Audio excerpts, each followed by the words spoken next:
Welcome to DubLife Diaries, the podcast where passion meets the open road. I'm Joe Person, your host and also a lifelong dubber. Buckle up because this ride is just beginning. This podcast is sponsored by Volksmania magazine. Good times, great cars, awesome Volksmaniacs. Visit Volksmania.com to learn more about this class-leading VW magazine. All right, welcome back to DubLife Diaries. Now, imagine being 15 years old, all right? You're broke and there's no plan. And instead of dreaming about a Lamborghini, you're actually sleeping in the back of a $125 broken down Volkswagen bus. And you're telling yourself this is going to be my life one day. Now, fast forward, that same kid's traveling the country, living full time out of that bus, performing magic at festivals, running his own lifestyle. And somehow he turned that piece of junk into a fully functional home on wheels. Today's guest is Elijah Paulie, aka Uncle Funk. Now, he's rebuilt this bus multiple times. He survived getting T-boned and almost losing this bus completely, and still chose this life over comfort, stability, and everything else people told him that he should want. This isn't just a car story. This is about obsession. This is about identity. This is about what happens when you refuse to give up on a dream that makes zero sense to anybody but yourself. We're getting into it, how he rebuilt it, how he lives his life, how he makes money doing magic, and why, after 15 years, he still won't trade this life for anything. This is going to be one of the wildest lifestyle builds we've ever had on DubLife Diaries. So let's get into it. Elijah Paulie, a.k.a. Uncle Funk, welcome to DubLife Diaries. Thank you so much for having me. I appreciate you. Hey, bud, no problem, man. We appreciate you. Thanks for coming on and jumping through the hoops that you have to, to go on the website and register as a guest and all that great stuff. Before we get going too much, let me give a shout out to my sponsors. Obviously, you guys know, first up on the list, Volksmania magazine, issue number 26. It's out. It's on shelves right now. I just got mine just a couple of days ago. I got a couple features in there. Go check it out, Volksmania.com. You guys can use DubLife10, DUBLIFE, the number 10 at checkout. You get 10% off your subscription. Also, shout out to Salty Dub, from the beach to the bay. Salty Dub is tearing up the coastal VW scene down here, West Coast, Central Florida. We got an event coming up that's so cool that I can talk about this. How about this? Jeeps versus Volkswagens, all right? Two really cool communities. The Jeep community, they got their ducks. Volkswagen community, we got our ladybugs. Well, we're mashing up in the same parking lot, and we're having a car show for Battle of the Builds, and it's going to be so awesome. Memorial Day weekend, Quaker Steak and Lube right down here, but saltydub.com. Again, check us out. You can use that DubLife10 discount code for 10% off of merch, but it only works on merch. You can't get discounts on anything else. All right, last shout out, Vera Upholstery of St. Pete. Check these guys out. Premium quality interiors for your car or your boat. Check out VeraUpholstery.com. These guys don't play. All you got to do is go to their website, go to their Facebook page. You'll see some of the amazing work that they're doing. It's not just marine. It's not just cars. It's everything. These guys are custom. They're badass. Check them out. All right, my friend. Back to you. No more shout outs. All right. No, you're all good. It's sponsorships make the world go around. You always got to thank the people that help you get to where you are. Yeah, brother. Exactly right, man. All right. So let's get into it, man. So for people who don't know you yet, tell me, who is Elijah Paulie? I usually tell people I'm a man of many hats, many talents.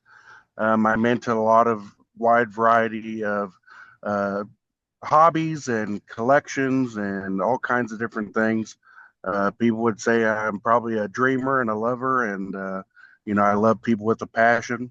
That's kind of why I'm in the different businesses that I am, magic and ice cream man and videographer and stuff. And I'm just me. In the words of Wavy Gravy, be the best you can be.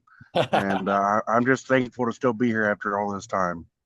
All right, well, let's talk about this then. Where did Uncle Funk come from? Because what a cool name that is. I appreciate it. Well, for years, I always tried to get a cool name. You can't give it to yourself. You have to be given it, right? Yeah. And I went to a lot of music festivals from the age 18 and still now. But my mom, my wonderful mother made me a lot of custom clothes. I was big into bell bottoms, velvet shirts. I was looking good. And some one day, some girl on the lot would say, "Hey, you're just that funky Uncle Funk everyone wishes they had." And from then on, I just kind of ran with it. I haven't let it go since. I was like, "That's me." So, I like it, man. And it's cool. And you're right. You can't really name yourself and it be something that is original or that sticks. It's usually got to come from right. outside influence. So happy that you found that name. It definitely fits who you are. I was eager to hear how you came up with it, but cool story. So you said it a second ago. You're a magician, you're an ice cream guy, you're a videographer, you live full time in a Volkswagen bus. Dude, how do you explain your life to people when they ask you about it? I guess again, kind of like I said, I'm just a man of many hats, many talents. If I get stuck on one thing, I just don't really like it. I like to have a wide variety of things, and then sometimes most of the stuff just comes to me. Either it just comes to me by the happens of grace, I guess. I didn't think I was going to be an ice cream man, let alone for this long. But I have such a sweet gig that I really just can't give it up right now. So do you sell ice cream out of your bus? No, I don't. I have way too much stuff in here to ever do it. I almost was thinking about going to a show and taking a small ice cream freezer with me to do it. It would be a dream of mine to maybe get a bus and do that in the future. But right now, no. I live in here full time, and then I have the ice cream truck that I lease from my company every year. And guys, he's in the bus right now doing this podcast. He's on the road. He's living the life, the real life. That this is the guys that we look for, man, on the podcast. You guys are out there living this thing full time. What I want to hear though is what is the reaction that you normally get from people when they first hear your story and your life and how you're rocking it? It's kind of a 50-50. There are a lot of people that are like, man, you were living the dream. One of my buddies basically says, "You're basically retired." And, a lot of people are like, "You are crazy. Why don't you get an apartment? Why, there's all kinds of facets to that answer, I guess, with really to my whole life, there's a lot of facets. Um, it's either a 50-50. They love it, they think it's amazing, or they think I'm absolutely crazy. Right on. Probably a little both, and that's A okay. little both, yeah. So let's go back to a 15-year-old. All right. What made you actually want a VW bus instead of something that, well, most 15-year-old kids these days, they want Lambos and Ferraris and Bentleys and all this other flashy stuff. What made you want a bus instead? I think I just really always loved, obviously, the style. The camper interior was always so cool to me. It's like home is where you park it. I always, down the street from where I lived, there was a little hippie shop, and it was called That 70s Store. And they had Volkswagen buses that didn't run, but they were there for, they looked so cool, and they painted them up every few years. And I was like, that's for me. I was never really into the super flashy stuff. Sometimes people, especially when driving the bus, they'll rev their motor really hard and to do a burnout. I'm like, that doesn't impress me. Otherwise, I wouldn't be driving a Volkswagen bus. Right. It's low and slow, baby. That's how we get You there. just, you just gotta. It's not about getting there. It's about enjoying the ride. Yeah, yeah. Awesome. Now you found this bus in a newspaper. How long ago Yeah. was it? Tell me what that moment was like. Kind of describe for me how you found it and what happened with this bus. So it was 15 years ago this year. I was 15 years old, and at the time I was getting trained for opera. I used to be a big singer, and I was getting Oh, voice lessons, and I was wow. waiting for class, and I had a newspaper. I used to always go through the classifieds to see what they had. I mean, almost every week I'd be like, Volkswagen bus, well, let's see what they got, and just so happened I'd found this one, and the guy, of course you don't, it's not like today, like where you can just look on what they looked like, it just says Volkswagen bus, in Valonia, which was like maybe an hour from my house. And I have two buses. I want a grand apiece. So somehow, out of the grace of God, I talked my dad into going and looking at it. My parents, my dad, both of my parents, they've never been in a Volkswagen. They've never had a Volkswagen. So I still don't understand how they let me get one or get into it. They're probably worried the whole time too. But we went over to the guy's house, and he was about to move. And this bus in particular, Magic Bus, it was in the back of his yard in a subdivision. And I just fell in love with it instantly. It was such a POS. If I'm honest, it didn't have lights. It had several boxes full of parts. It didn't have any of the rear interior in it. It had the motor sitting in here in the cargo area. Didn't know what the motor was like. He always said he just wanted to have it to make it into a Scooby Doo or mystery machine, Oh, which cool. it's not. It's not a Volkswagen bus. So, Yeah, right. but Uh, that always made me laugh, and I just always had to have it.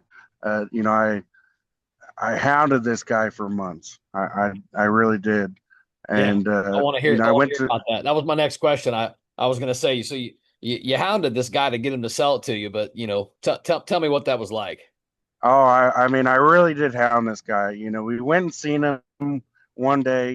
This one on the outside was a lot nicer than my second bus. I bought them together. Originally, I was like, "Oh, I'll take the interior of that bus, put it in this one," and he left the window open, so it absolutely destroyed the interior over What the year? months. What Maybe year? What year is both Magic Bus? 69, Okay, 69, yeah, early day. and yeah, oh yeah, the good year, yeah, Yeah, right. Yeah, and good years.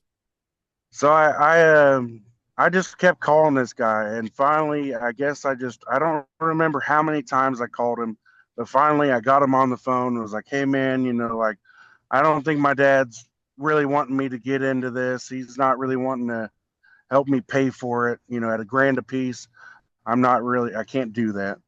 And I think maybe at first he might have said, "How about 500 a piece?" And then finally, like I said, I just kept calling him and hounding him. He's like, "Dude, $250, come and get it today only. Like, stop calling me." And so I immediately like ran to my dad. I was like, "We got to get the truck and trailer and go get them." And so that was that. I mean, we went over there, and it was kind of a pain in the butt to get them on the trailer. Every brakes are locked up or whatever, Wow. and but we got them here, and they sat in our upper yard for a long time.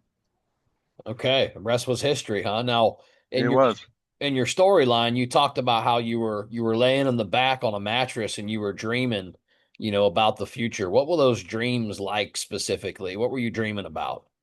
I just couldn't wait to camp in it. I think the first week I had it, I immediately set up a box fan in between the walkthrough, had an old camping mattress on the floor, and I was just kind of relishing in the moment that this is mine.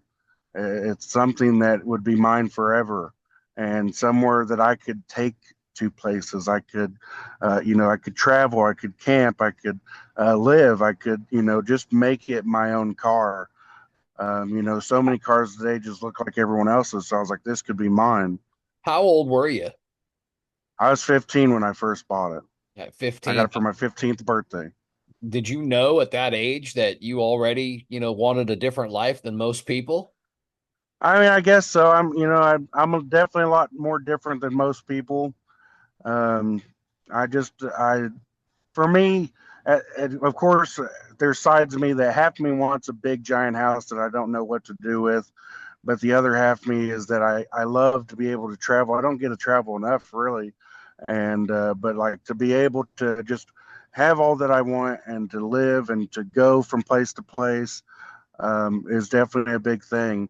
When I started going to music festivals at the time, I either had to tent camp, which sucks after a big rainy weekend.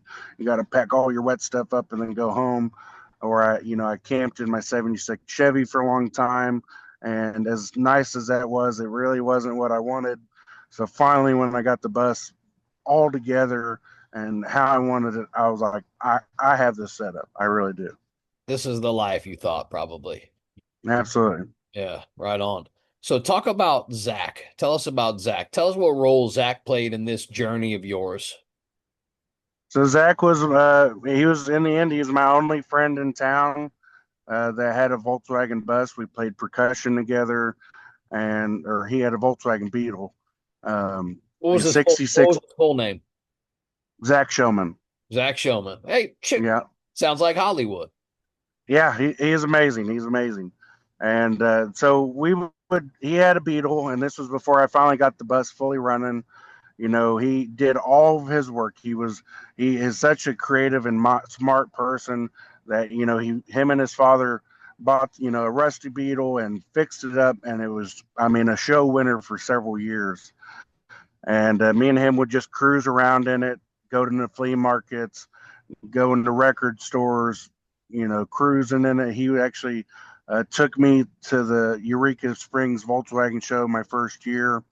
Oh, We went to several other small Volkswagen get-togethers over the years when we were still young and still in high school, and that just kind of, I was like, oh, this is the place for me. I actually had Jeff on that puts that show on not long ago. Fantastic guy, fantastic show. I actually added that show to my bucket list because I just heard about how the town shows up for that show. But my Oh question yeah, about this is tell me about what maybe how it felt to be involved in the VW culture, for the first time. Because hell of a show to show up at for your first big show. But tell me about like yeah.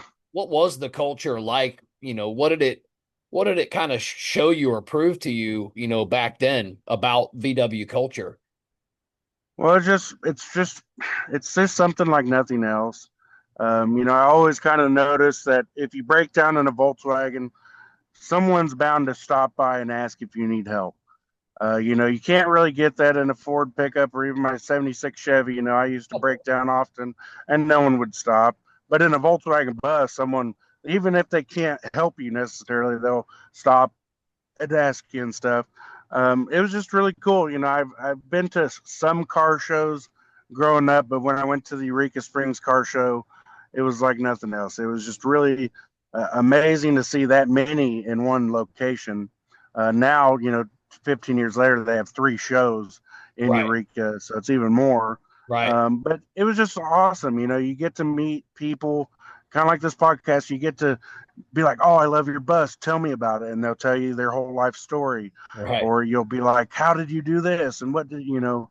And that to me is just so amazing. My buddy, he was such and he would always fix record players, and he would pop up the hood of his Beetle and play a record at the car show. And just that was so cool to me. And people, set out like a whole, scene at the car show. It's just so fun. Yeah, yeah. One of my favorite memories at being 15 at the Eureka Spring show. This was maybe a year later when I went with my parents. I got invited. I hung out with the people at the swap meet, which is a whole nother side of the show, and made really good friends with the people there. And they invited me to come camp with them. And I remember walking, or I guess before I walked down this big hill, we cooked food all together. We had a big communion, kind of just making food, being like, "Hey, Dave, you got some peppers? Hey, does anyone have an onion? Who wants?" And just made fajitas. And I was like, "This is cool." You got five buses in a circle making food to make sure everyone's getting fed. Yeah. And I walked down this hill and just saw like this beautiful scene of like five other split window buses in a row, and there were kids playing, and the the adults were hanging out and talking shop or talking food. And I was like, this is just magical to me. I was like, this is where I want to be, and I want to be friends with these people. Right on, man. Let's touch on Travis. Travis was in your storyline was a mechanic who Yeah. you described him as somebody that didn't even like Volkswagens. So I know he helped you, but describe how Travis helped you. So at the time, I was working at a little bar in town called Bears Den Pizza, and Travis would come in there pretty often, and I knew him to be a really, again, a smart, wonderful person. And he kind of let me know, well, when I was growing up, I worked at a little Volkswagen shop, and I've done it all. And so at the time, I probably, again, kind of like I did with the guy that sold me it, I just kept pestering him. I was like, man, I really want to get this thing done. At the time, Zach really just didn't have the time to help me. He was starting his family at that point, and just had so many other things going on. And so, Travis came into the next chapter and was like, yeah, man, let me come over this weekend and we'll see what you got. We'll see what you need to do. And, we got it done. I have a video of the first time that Magic Bus ever started up. Because again, the motor sat in the inside of the, like, in the floor of the bus for years. And then we moved it into my dad's shop, and it sat there for, again, a year or two. Travis came to look at it and was like, man, this is kind of a clean motor. It must be rebuilt at some point. And, so we checked fluids and we stabbed it in and got it going. From then, immediately went to go and drive it. I was ready. I We had bet. to do a few things to get things going. I think, adjust the brakes, bleed the brakes, get the gas pedal working, because none of the pedals were even attached at the time. And, shoddy wiring, just different things, because it's never, it was probably 20 years before this thing was even resurrected. Now let's talk about pedal, because you said that you had said in your story that you had a gas pedal that was screwed into wood. Just So, describe for us how that even worked. well, the metal in the floorboards were not very good, as any bus. Usually, and at least in the front floor, you'll have some rust. So it was missing a little hinge pin and all that. So it wasn't actually working. So I think at the end, Travis was, he's an American mechanic, is probably the best way to put it. And, he was like, look, man, if you want to ride this thing, we're going to get it going. It's going to be uh, ghetto rigged and put it together. Yeah. And so he just grabbed like a little piece of wood and screwed it down where hinges would work. And so, it worked. It wasn't great. It probably wasn't getting me full throttle, because at the time, I only had a 1600 in it, and it didn't go very fast. Just things would always happen to it, but it got it going, and that's really it. Everyone used to be like, well, why don't you do this? Why don't you do that? I'm like, I just want to get it drivable. I want to bring it back to life, because if I wait till it's perfect, it would never be perfect. I don't have the money or the time to make it perfect, but it's mine, and that's what I was making it into. Amen. Amen. So let's fast forward a little bit in your life, man. Let's talk about how magic entered your life. So like I said, I went to a lot of music festivals. Um, I would volunteer for my ticket. I would check people in. I did trash cleanup. I moved up to security. I moved up, I've done it all. And I was friends with all the fire spinners, fire dancers, fire breathers, entertainers, if you will. And, I always wanted, I'd hang out with them so much. I really wanted to get into that and do that. But with this and my long hair, I'd go up and smoke faster than Cheech and Chong. So I figured, let me find something safe. And, again, working at that bar, some guy said, hey, I'm going to a magic shop. Do you want to go with me? It was in Little Rock, again, about an hour and a half away from my house. And I was like, yeah, that would be really cool. And so went to this magic shop. Come to find out, it's closing in like a few days. So I bought as much as I could afford, probably 4 tricks at the time. I was like, this would be cool. And from there, that was about the same time where I got Uncle Funk.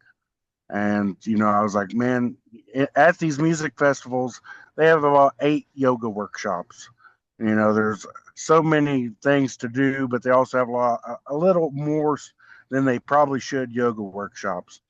So I pitched the idea. I had at least a good case of magic tricks. And I said, would you guys let me do a magic show instead of a yoga workshop? And they said, sure, we'll try it out. And so it was just there wasn't very many people at the start. I there was 8 people. Next, this certain festival in my hometown had about 4 or 5 a year. Every 2 months they'd have a new festival. And so, I started out there, I'd have 8 people, 18 people at the next one, turned into 80 people where people couldn't even look inside the tent to even see what I was doing. Dude, that's It really just grew from nothing. And that's why I always say it's about the community that you build and the people that support you. It all it grew so big that they would, kind of hound the people at the festival that, hey, we should have him on main stage. We don't want him in this little workshop tent. We want to see the magic. We want to see Uncle Funk. And so that was, I mean, really the time that it blew up and changed my life. dude, man, so cool. And thanks for sharing that. So, why do you think magic works so well in a festival environment? Because, 8 to 80 and then now main stage, right? I mean, obviously this works well. What do you think magic works so well for in this type of environment? Well, I think to a certain point, I got a special niche. I mean, there's not many people that are doing magic at festivals. There's not many people that want to put on the show. There's not many hippie magicians, if you will, that fit that kind of. I mean, compared to me, I'm not trying to be big headed when I say that, but there's just not many people that I take it so I want to be so professional at this. I want to do such a good job, and I really try to create something so amazing for people. I think the biggest draw to it is that people can listen to music at their camp. People can indulge in whatever they want to indulge in at camp, and they can listen to the music. But if you want to see a magic show, you have to get out of your comfort zone. You have to get out of your campsite, and you have to go find it. You have to go see. Sometimes they always either put me at like an early spot. Like a few weeks ago, they had me at I almost want to say they had me at 10 o'clock, which I'm not bright eyed and bushy bearded before 11.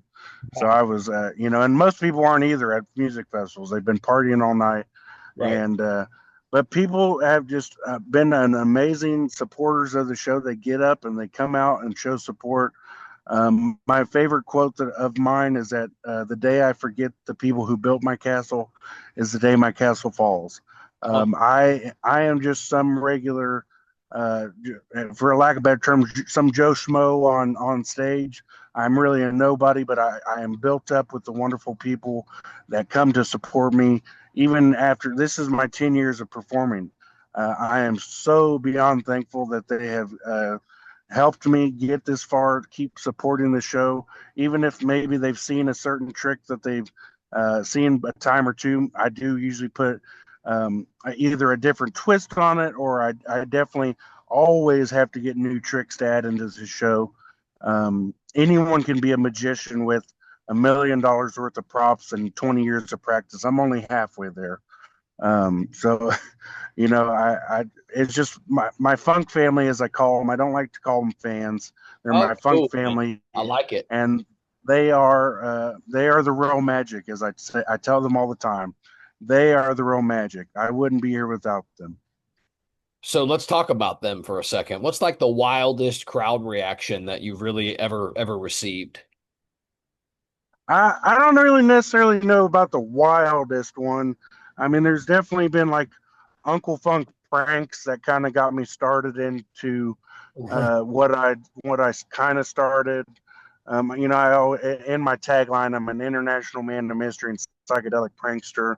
And I used to mess with some people pretty hardcore.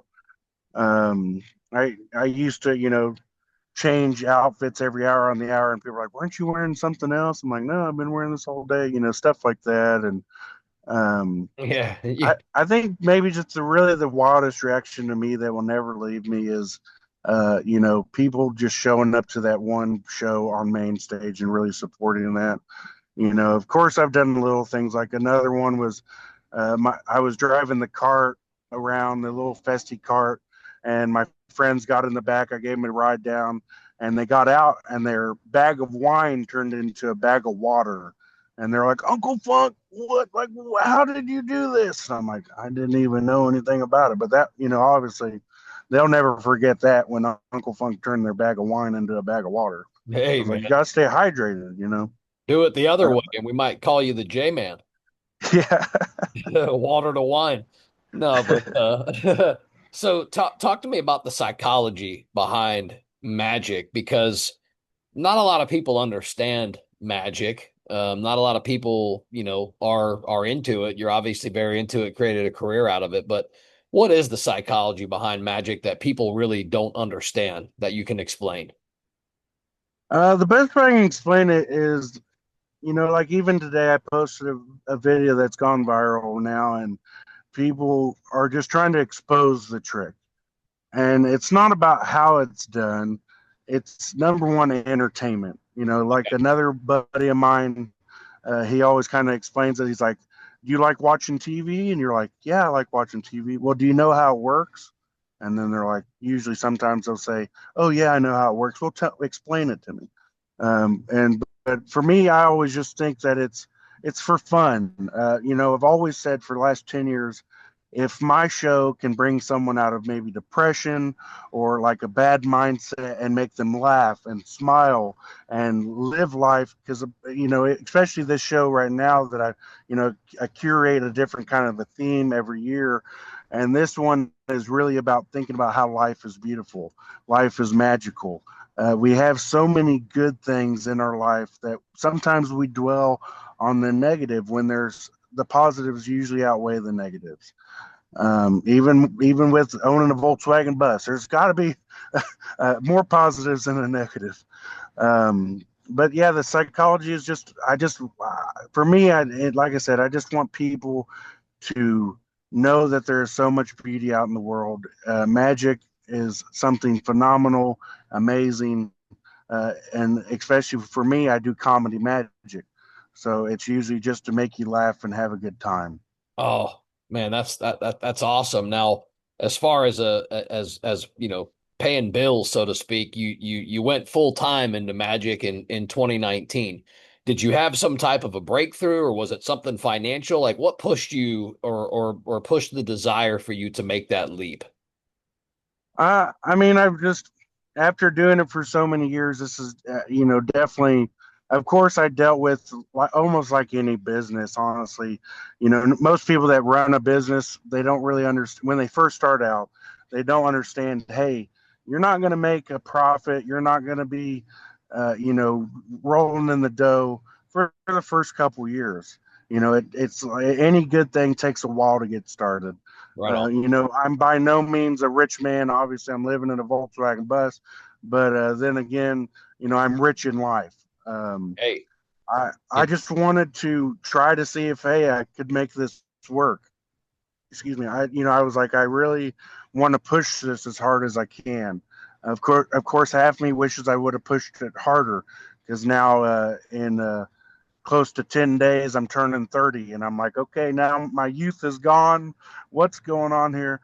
I shit. wish I would have Give pushed even yourself a few harder. years. I'm 48, dude. I've been asking myself the same question. Where in the hell did the time go?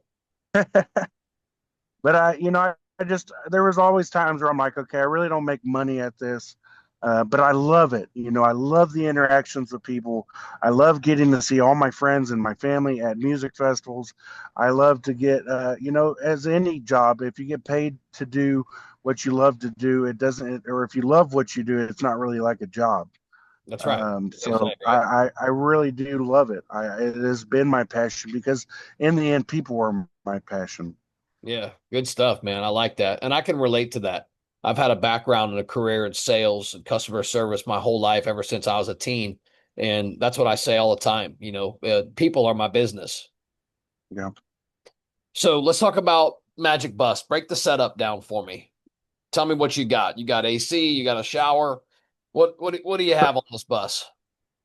I mean, living in it for 7 years, the only thing I don't have is a flushable toilet. If it's, I have a, I have Wi-Fi, I have a big screen TV, I have a quick pitch on suite, which is probably the best I could have ever bought. A little rollable, foldable shower on the outside. I got hot water, instant hot water heater. I got an air fryer. I got my AC that I'm so unbelievable thankful for. Wow. Um, Right you on. know, I almost have everything that I could ever need in here. Okay. So when you look at a bus life, like I've talked to a lot of guys that live the bus life, right? What, in your opinion, what's something that a lot of people might romanticize about bus life that, in your opinion, is not real? Because you're out here really. I mean, half me always people always romanticize it. They want to do it until they break down. If that's the biggest thing. Um, that's for years I would break down and break down. I blew the first motor that I had in here. Uh, I ran to town to get a pizza, and I was driving back, and I'm like, "Oh man, something smells burn up. I hope that's not my motor." And sure enough, it was. Locked it up tighter than anything, and luckily a good buddy of mine, shout out to Jason Sellers, came out and towed me home, and I got it fixed. Sat here for a while. Um, yeah, the romanticizes the breaking down that, or maybe travel wise all the time. I do travel, but I don't get to travel all the time. Maybe half me I want to put more effort into, putting like an A to B plan of like where to go and to set a bunch of shows within that route. Again, maybe my greatest fear is breaking down and not having the thing to fix it or not having enough money. I am working on a sponsorship from AAA because if you have a bus and you don't have a lot of money, spend $120 for AAA premium because it pays itself off immediately. I bet Um, one tow is you, all you need, and it's paid for a- the year. Absolutely, Yeah. and I have used almost all four toes every year. I think last year was probably the only year that I had to use it maybe once, and there even then I probably could have just fixed it myself. But once you get to a certain, I'm 6'3". I used to be about 240. I gained a lot of weight in the last year, so it's kind of hard for me to get under there and change some things. So shout out to my buddy JB. He has helped me more times than I could count. I owe that guy my life and $1 million Wow. for helping me fix Magic Bus time and time again. And that's that to me.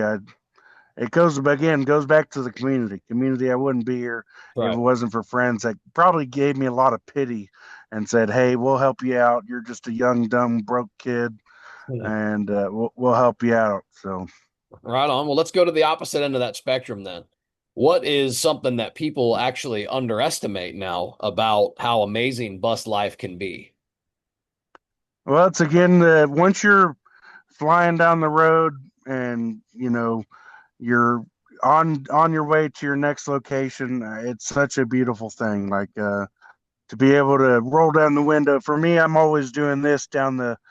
My friends make fun of me, but I'll put my hand out in the air and just feel the breeze, and I'm like, again, I just go back to that time when I was 15, just laying in here, being like, I am driving this thing. We are living. We are, doing the damn thing, and it's such an amazing thing to be able to pull up and number one, for me, I have everything that I need. Sometimes people will be like, "Hey, do you have, a cooking utensil?" "Oh yeah, I got it." "Do you have a band-aid?" "Yeah, I got it." "You got, something wild?" "Oh yeah, I got it." So that's always an amazing thing to have everything that you need when you need it. That or being able to like if you're on a long trip, you know, I always have trips that are 5 or more hours from home, and it's nice just to pull over and be able to take a nap in the back and wake up a few hours later and get back on the road. Hell yeah. I've had that feeling myself. I just don't have a camper, but at times when I've been on road trips without my kids, without my family, that I've Uh-huh. had to, let's say, go pick up a vehicle or something along those lines. I love because I'm getting older. I love naps, but I love when I can pull over. I can take that power nap or that cat nap. You give me an hour, brother, and I'll be ready to rock again for another 10 hours. You know, Yeah. I don't need much sleep. But no, I feel that. I feel that. Let's talk about this car accident. I know in this bus you got T-boned in 2019, right? Walk me through the accident, walk me through that moment, tell me what it was like. And yeah, man, just tell everybody what it was like. I was I shouldn't have driven that night. I was heading to a friend's house just to hang out, and it was a rainy day. I just wanted to get out of the house or out of the bus, if you will, just do something. And so I drove to two towns over, rainy. It was nighttime. I go to make this turn, and at the time, I could have sworn, and I'm pretty sure I had a green light. So I took it and made the turn, and boom, and I'm in the front, and I'm like, what in the hell just happened? Did I just get hit? And you know, at the time I was maybe a little too spooked, but I didn't just stop. I knew that I was in the middle of an intersection, so I just pulled off. I kept going a little bit. I got out of the intersection, which some guy thought I was trying to drive off. And I'm like, hell no, I'm not driving to drive off in my bus. Some guy just hit me. I'm going to see it, but I'm not going to assess the situation and stop 200 other people trying to get out. So I get out and I look, and my whole slider door is just crunched in. And the guy that hit me was in a Dodge Neon. And so I had a range full of emotions. I was super sad, obviously. I was in disbelief. I was super angry. He's probably glad, or we're both glad I didn't go at him with the tire iron. Um, Yeah, yeah. and at first, I figured I asked him, I said, did you call the cops? And he just said, yeah, yeah, yeah. Little did I know, come to find out he didn't speak a lick of English. So I kind of sat there waiting. I thought he called the cops. So I finally called the cops and was like, hey, this is what happened. I need a cop, here immediately. And so they come and they look at it out, and come to find out, in the end, he hit me in the most perfect spot. As weird as it is to say in any kind of wreck, but if he would have been, this far over to the left, it would have taken out my gas tank and my rear axle. If he would have been this far to the front, would have taken out the front axle. So he hit me right where, it was the best place to be. And I think I actually had my camper interior out at that time. So it didn't really crumple much, other than the door and about a foot of the floor. Um, but I'll never forget.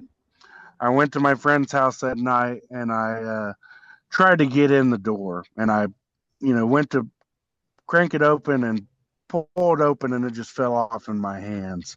Oh, And it's raining, and I live in here, and I'm just like, what am I gonna do? I'm like, this is horrible. Luckily, I have the walkthrough, but that's where my air conditioner goes. So I think at the time, maybe I was able to pull it out, maybe for that time being or something, and got in here between the seats, for a couple months. I don't remember exactly how long it was till I got it fixed, but it was definitely a couple months. now this is where Zach comes back into the story again. Bring us up to speed on how this happened and what this meant to you. So Zach, again, even when we were younger and I was still in high school and he was going to college, he went to school for body work. Oh, He he is go. he is such an attention to detail kind of person, and he is probably one of the best body men out there. And so he was working at a shop in the town that we lived in, and he knew how much this bus meant to me. He knew, uh, you know, just what it was for me. And I can't remember our exact conversation at the time, but I told him, "Hey, Zach, I broke down, or I got sideswiped, and this is what's wrong. My slider track, it was you couldn't even put a penny in it. It was just crunched to nothing." Right. And he said, "Man, just we have a frame rack here at the shop. If you just come over, bring the bus over after hours or on a Saturday, I'll see what I can do." And he's like, "I'm not sure what I can do, or we'll just see what I can do." So, and I got pictures of this too, where it had the floor all crumpled. He cut out some of my wood paneling flooring so he could try to and welded the little brakes on to the thing and put it on the frame rack, and it just pulled it out straight. And he might have worked on it for another hour and got the frame rack or the track all nice and neat and straight again, at least. And I think at the time, yeah, I just had to get my secondary door from that double, or the my second bus. I stole the door off of it and put it on here, and it's been like that ever since then. Because I have a few of my friends that say they have another door for me, but for now I have this one. At least I can use it and get in and out, because I have to use that door. It's a pain in the butt to get all my magic show stuff in here without it. So at this time when this bus was, I guess, being rebuilt, you had said in your storyline that a lot of people kept asking you to restore it. Well, a lot of people at the time were saying get a Honda instead of your bus. They're Yeah. like, you break down all the time. You're spending so much money. Why don't you just get a Honda? But no, it was honestly even before the wreck at the time. It was the original white color, and it had some rust spots. A lot. I have a few of my friends that won't drive the bus if it has rust. They want to get it all fixed up right. They want, and good for them. I'm proud of them. But at the time, I just wanted it rolling. I wanted it driving. I wanted it, you know, just good living. I didn't care what it looked like. But you'd pull up into a gas station, and the first thing someone would say is, "When are you going to restore this thing?" And I'm like, Okay. I drive this thing every day. It's restored to me." "Oh, well, you could use some paint or some rust fixes here." And I'm like, "Dude, it's not sitting in the field that I dragged it from, and it's 50 years old. I'm just glad that it's driving and we're alive." Amen. So in your life, in the journey of having this bus, of living in it, of wrecking it, of rebuilding it, all the things that you've gone through, at what point, how old were you when this went from a project vehicle to basically your identity? Because that's really what it is now. I guess about 20 or so. Like I said, when I finally started driving it every day. I mean, people, even in high school, people knew that I had it. I'd post about it on Facebook, and would have friends come over and check it out. And but I guess in the last 10 years, I've been going to Eureka Spring Show every year. I go to Port City. I'm wearing my Port City shirt today. I've been going there. I think this is their ninth year, and I've only missed one. I've been going to another show called BNNTA in Hannibal, Missouri for the last 5, 6 years. When I started going to Volkswagen shows real regularly, I got a long tongue, can't say it. But I just when go into a lot of shows and living in it. I mean, at the time, I kind of had to live out of it out of necessity. And I can't. I don't lie to people. I live here at the ice cream lot where I work and I live. At the time, I had something come up in life, and I needed a place to live. And shout out to Tyler and Lincoln, my bosses. I asked him, "Hey, do you mind if I park here for a few weeks to a month to see, what I'm going to do, where I'm going to go live?" And here we are 7 years later, and they still put up with me. So shout out to them and thank you for putting Oh, up with me. So I get to plug in for free. So I have all my amenities. I'm plugged in. I get free water, free electric, no rent. My only rent is checking the ice cream trucks at night, making sure they're plugged in, and helping unload the 1,200 dozen ice creams that come in every week. So wow. I have it made, and that's kind of where sure I would half of me sure I would like to be roaming a little more, but then when you have it made so well, it's kind of hard to want to leave. Yeah, understand. Understand for sure. Now, awesome thing happens for you. Fast forward maybe many years, but from what I saw in your timeline and from what I remember, you actually made the cover of Volksmania magazine. Talk to me about that feature. And there it is. There it is. Let's talk about that. So when first people that got it, they're like, "I don't see you on there." They thought this was my bus. They're like, "Is that you?" And I'm like, "No, I am." Sorry, I'm mirrored here, so it makes it even harder. My goodness. Other side. Yeah, There, there we go. There we go. there you go. There you go. So I'm right there in the eye. Oh man. So so yeah, shout out to Denise Brown and Paul Cave. Outstanding people. I have bothered Paul a lot with a bunch of things, and Paul is just so nice and kind and caring. And I would love to meet him in person. Right back at Denise as well. I've been such a huge fan of her and her Volkswagen things, Bronson, for years. And I also shout out to Jason Bogan. But Denise hit me up, I think in this November. This one came out 2023. So in 2022, she hit me up and said, "Hey, we're looking for some people to be featured in this magazine. Do you want to be featured?" And I said, that would be, the most epic thing in my life. I Right. would love to. And so, we have a 4-page feature showing the bus.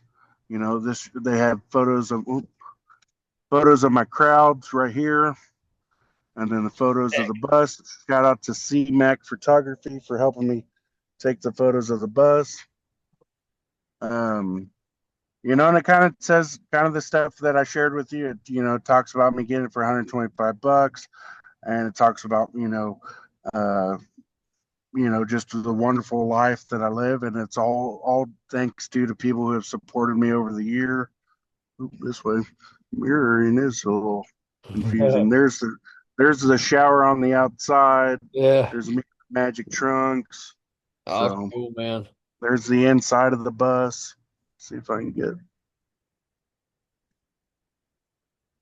So yeah, that was I was over the moon about that. I never thought that I'd be in a magazine, let alone to make a cover. For a few months, I had a lot of fun making TikTok videos about it and use it on the cover of a Rolling Stone. And so I had to buy my mom a few copies, and luckily, I bought out like 10 of the last copies from his Paul's Supplies, and was able to sell them at a few shows because not everyone in Arkansas had the ability to find them at Barnes and Noble and Books a Million. Um, there were very few people that got them that knew me inside my state, but then I've had people from all over make videos about getting them and stuff. Now, in your opinion, what do you think? What is it about the VW community that maybe is different than other car cultures? But it's kind of like what I said earlier, where if you break down in a Chevy, a Ford, anything else, you're probably not going to get much help. No one's going to stop for you. In a bus, you're going to get someone's, there was a time where I was broken down, head in the engine compartment, and some guy pulls up and he didn't have much to say, but he stopped. And he said, "You don't see these much anymore." I'm like, "Yeah, man." I was kind of covered in oil and upset. And he's like, and then he repeated, "You don't see these much anymore." I'm like, Yeah, man, you don't, because people don't want to work on them. People, the younger generation like me, they fantasize about having them, but they don't understand the work that goes into them. I definitely understand the work that goes into them, but for me, it takes me 2 hours to get something done versus my buddy JB, who's like a NASCAR pit crew when it comes to putting stuff together. So yeah, so I'm like, I'll pay you some money and take you out for dinner to, Yeah. repay you for your 20 minutes of time versus my 2 hours. And Yeah. there are my good friends that are also like, well, Elijah, that's not how you learn. I just worry about breaking stuff, and making it worse for me. Yeah, Um, yeah, yeah, yeah. I you feel know, that. Like I feel that like more than you could ever even realize. yeah, Even yeah. saying It's not the. It's just like, man, you already spent a lot of money. I don't want to break it again, and I also want to get it on the road. And like I said earlier, time is the most valuable thing you have on this earth. that's right. So it's time or money. Um, I relate to that. but I relate to that big yeah, time because I'm not, I'd say mechanical enough to be dangerous, but I feel like with these cars, I respect them so much, and I also like to drive the shit out of my cars because I like to drive them so much. I don't want them to break down. So I don't want like this half pitch effort to repair or to replace something when I've got friends that are right here in my community, dude, that are expert mechanics. They're like ASE certified and they got, $10,000 worth of tools and they got a lift and they got all this stuff. It's like, why would I not just want that dude to fix my car when he knows exactly what he's doing and he's skilled and trained when I'm going to go out there and probably half-ass everything that I do? To me, it's not a thing about, well, you can't learn it. I value learning. I do. But at my age, bro, with my back, I got a bad back. I've had back surgery. Like all of these variables, man, when that all adds up, brother, I'd rather pay somebody else that's an expert. And I'd rather just get the mm, expert to handle it. So I know when I turn the key and I go to start it, it ain't gonna be something else that I gotta mess with, or so I feel that. I feel what you're saying. And again, I do I'll probably get some shit for that. I do value, learning. And I feel like you should, if you're going to drive a car 50 years old, you should probably learn, especially these air cooled cars. You should probably, know enough to be able to at least rescue yourself. But again, man, I live in a densely populated area. I got buddies that are absolute experts, builders, craftsmen, way better at me than fixing these things than I am. So why in the mm. hell would I even care enough myself when I've got all these experts right around me that will grab the helm with no problem. Anyway, that's just me. That's my No, opinion. I I agree. really get That's into kind it. of, with any people who own a Volkswagen, you usually have more than one. So I Yeah. have 3 7/8 buses and a Volkswagen thing, and I've been hounding my buddy JB for a couple years now because I did a lot of work myself on it, and then it kind of stopped. And for me now, I want to just get all the brakes done on it.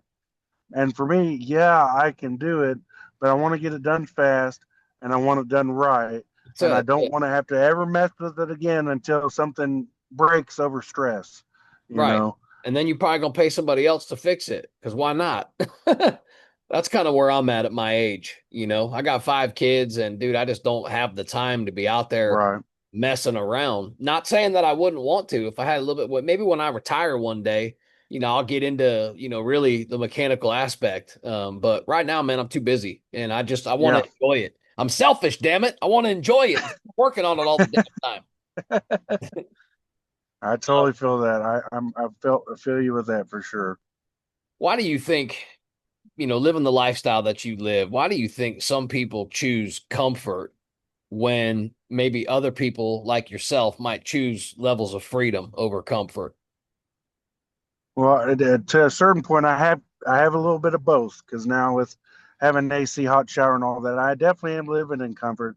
But and it's funny you said freedom because before Magic Bus was named Magic Bus, this bus was named Freedom, and Oh, that for me was my ticket to freedom and to live how I wanted and to live, to not to really romanticize the '60s, but to, live that freedom that we're just driving on the big open road and headed to cool locations, and to not have, maybe let's just say not have a big car payment every month, or to, you're just getting to live or drive something that is nothing. You won't have, like I said, Zach growing up was the only guy in my town that had a Volkswagen, and his was a Beetle. No one else had a bus. And, so it's just something like, there's nothing else you can get. Once you're behind the wheel of this big old wheel, big open window, your windows rolled down, hair or wind going through your hair, you're like, this is it. This is I this is get it. freedom for me. I get it, brother. I do. And, not a lot of people outside of this community understand that feeling that you were just describing right there. Not a lot of people get it. You roll the window down, you're behind the wheel, you're chilling, you're probably going pretty slow. It's just a vibe. And it's a vibe unless you own one or have ridden in one. It's just not really a vibe that you can describe. A Yeah, lot of you can people you say, can't you can see videos, but you have to experience it.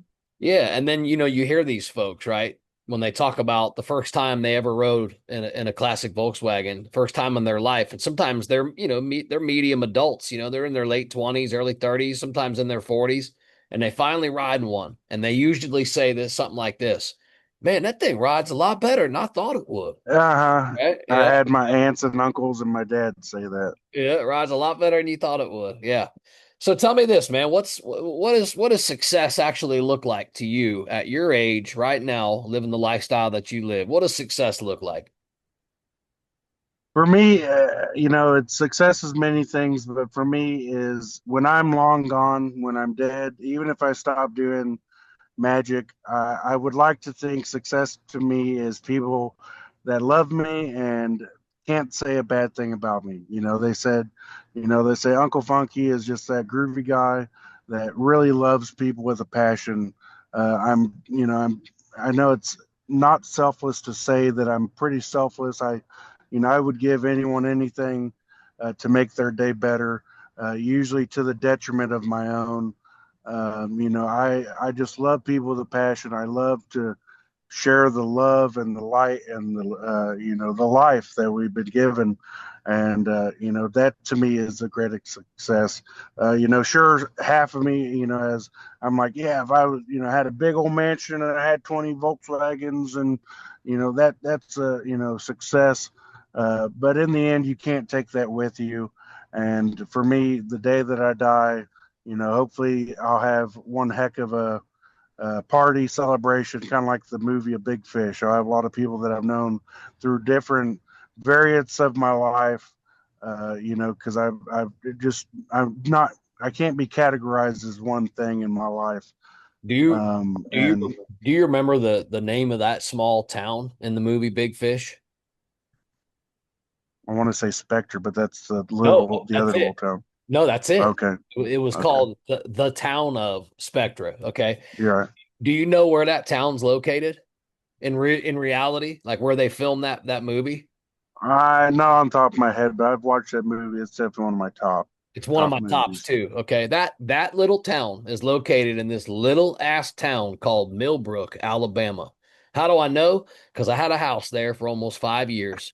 How do I know beyond that? Because I did a whole bunch of weddings out there in that small Oh wow, that's underneath amazing. the same tree. The props are still there. They're all beat up and beat to shit and stuff now, but the goats are there. It's like, dude, it's crazy. The lake, all that whole movie scene. Now, were you barefoot? That's the real question. Sometimes some of the guests at these weddings, and then they throw the shoes up on the Yeah. court. Man, it was a really cool town, but it's in Millbrook, and it's just this property, that this family owns, and they have a bunch of weddings and stuff out there, and it's really cool. But yeah, it's crazy to hear you talk about that town and talk about Big Fish because normally I don't ever have that conversation.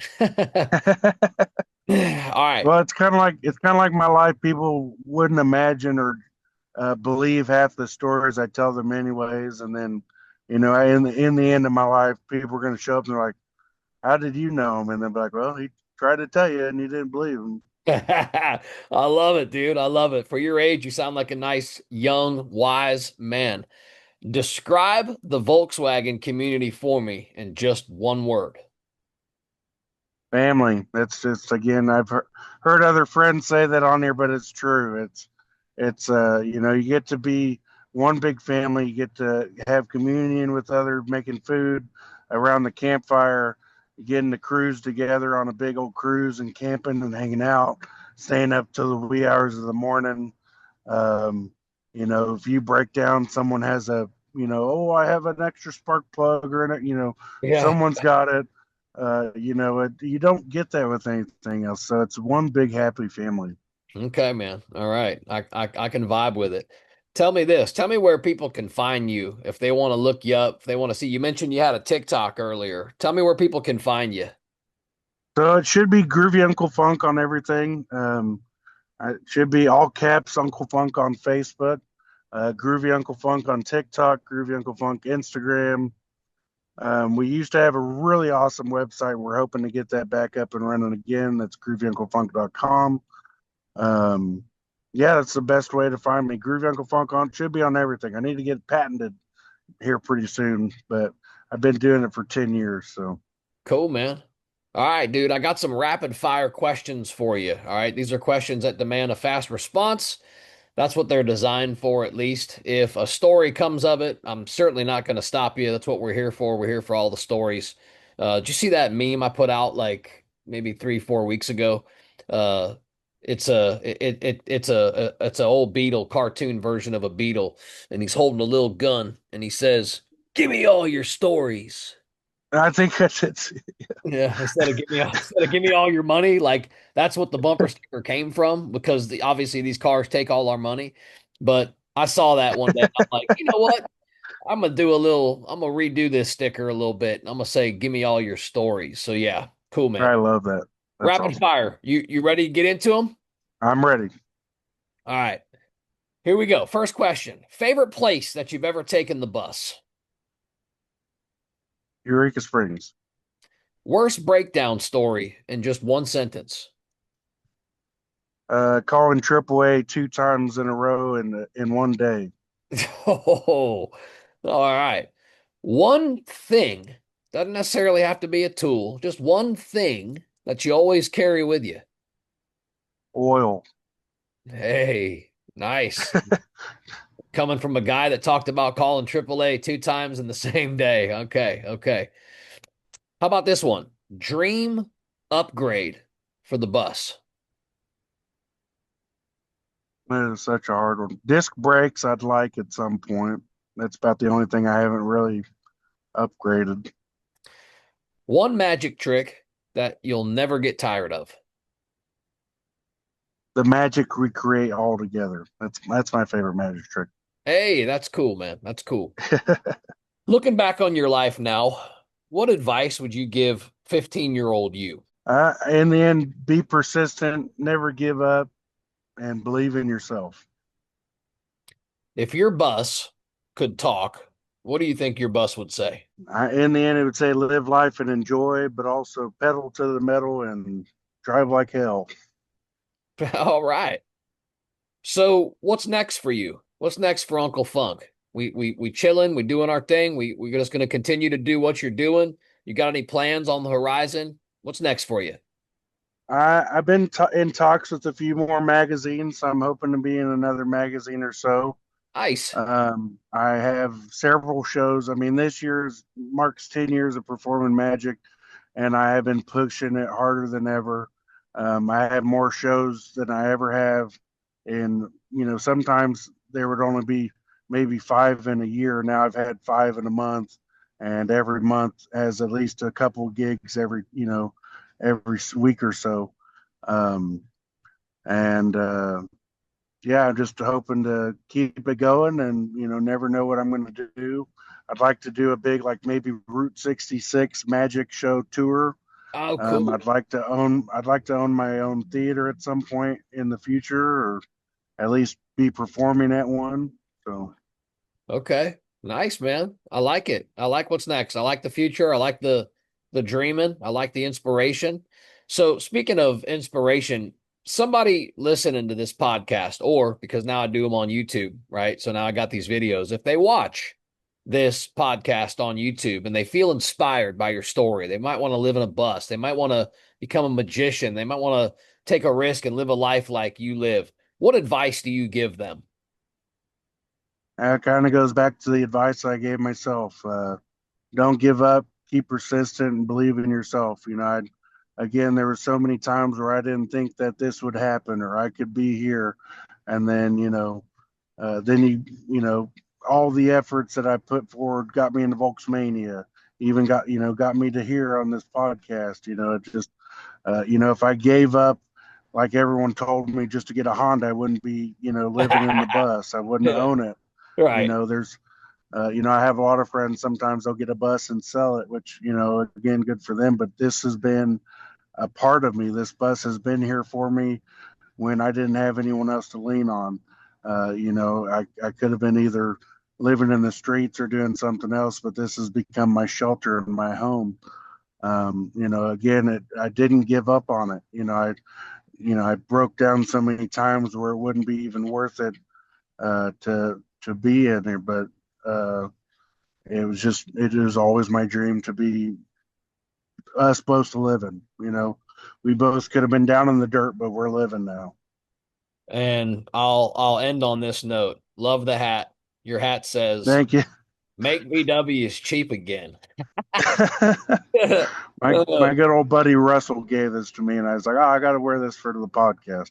When you first came on, I saw the hat and I thought, "Oh shit, here we go." I figured I was waiting for someone. Yeah. Oh, I was kind of nervous about that, but I was like, "Oh, come on, it's just a fun, for a guy that bought his bus for $125, that would never be able to find that deal again." Right. My second bus was $500. My Volkswagen thing was $1,000. Oh man, you're living it. You're doing good. You're doing good. Yeah, so make VWs cheap again. Yeah, I love it. I love it. All right, we'll end on that note, brother. And that's a wrap for this episode of DubLife Diaries. Thanks for riding along with us and diving into these incredible stories of the people in the dubs that drive their dreams. If you love today's episode, don't forget to subscribe or hit that follow button so you never miss an adventure. Do you have a story to tell or know somebody else who's living the dub life? Awesome! Reach out to us. You can find us on all socials at DubLife Diaries. Or shoot me an email. I'm not hard to find. DubLifeDiaries@gmail.com. Until next time, keep the engines humming and the wheels turning, and always follow the road that inspires you. This is Joe Person. I'm signing off. I'll catch you on the next ride.